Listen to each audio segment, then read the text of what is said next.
हरे कृष्णा सभी को प्रणाम। सुबह उठना कितना अच्छा है ना। सुबह के 5 बजे हैं अभी और चारों तरफ देखो रोशनी, अभी लाइट की ज़रूरत पड़ रही है। कितना खूबसूरत। मैं सुबह का मेरा यही रूटीन होता है कि मैं उठती हूँ और फिर पूजा पाठ करके भगवान का थोड़ा ज़रूरी है, हम सबको आस्तिकता बहुत ज़रूरी है, उसके बिना जीवन कुछ है नहीं एक्चुअली। सुबह उठकर और फिर यहाँ थोड़ा सा चैंटिंग करती हूँ। ये जो हम देखिए कितना सुंदर घास है और पूरे पेड़ पौधे सब, उस पर मैं वॉक कर रही हूँ। ये देखो, ये मेरी सुबह की रूटीन। यहाँ उठती हूँ, आती हूँ और फ्लावर्स गिरे होते हैं बहुत सारे, एक उठा कर लगा लो।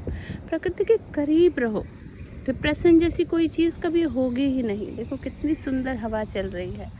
डिप्रेशन क्या होता है हमें पता ही नहीं चलेगा। और age is just a number. अगर आप प्रकृति के करीब रहते हैं तो ऐसा नहीं कि बहुत आप एज इतनी हो गई उतनी हो गई, आप फिट एंड फाइन रहते हैं, आप बिल्कुल फिट एंड फाइन।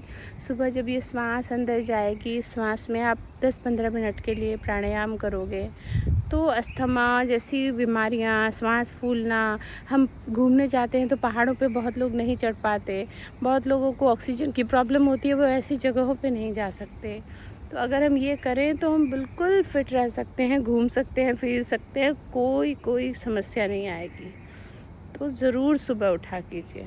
और ये देखिए साथ में मेरी जप माला, चैंटिंग, अकेले बैठकर यहाँ प्रकृति के बीच चैंटिंग करना बहुत ही आनंददायक है। पहले उठिए तब समझ में आएगा कि मैं क्या कह रही हूँ। एक बार उठने की लत लग गई ना, फिर आप कभी भी बिना उठे रह नहीं सकते। हमेशा उस घर के अंदर नहीं, बाहर घूमिए फिरिए, एक रूटीन बनाइए। थोड़ी देर बाद आप योग प्राणायाम इत्यादि कीजिए। सूर्य नमस्कार, सूर्य के सामने, है ना, सूर्य नमस्कार कीजिए। सूर्य हमें भगवान ने सूर्य देव को बनाया है हमें स्वस्थ रखने के लिए, है ना। तो सूर्य देव का भी आह्वान कीजिए कि थोड़ा सा सूर्य नमस्कार कम से कम 15-20 मिनट करें और साथ में सूर्य की किरणों को भी अपने ऊपर आने दें। ये जो आजकल सबको विटामिन डी की कमी हो रही है, तो ये सब होगा ही नहीं। तो बहुत ज़रूरी है ये सूर्य नमस्कार करना। डिप्रेशन बहुत हो रहा है लोगों को, डिप्रेशन भी नहीं होगा। आप जब अर्ली मॉर्निंग उठते हो, सूर्य नमस्कार करते हो, शरीर को एक, है ना, अभ्यास की, एक पार योगा की, एक रेगुलर अभ्यास की आदत डालें, ये सब से हम बचे रहेंगे। और ये सब करने के बाद आपका अपने आप मन करेगा सात्विकता में जीने का, सात्विक खान पान करने का। मन ही नहीं करेगा कि कुछ नॉनवेज, कुछ ऐसी चीज़ें खाया जाए, उन सब से भी छुटकारा मिलेगा।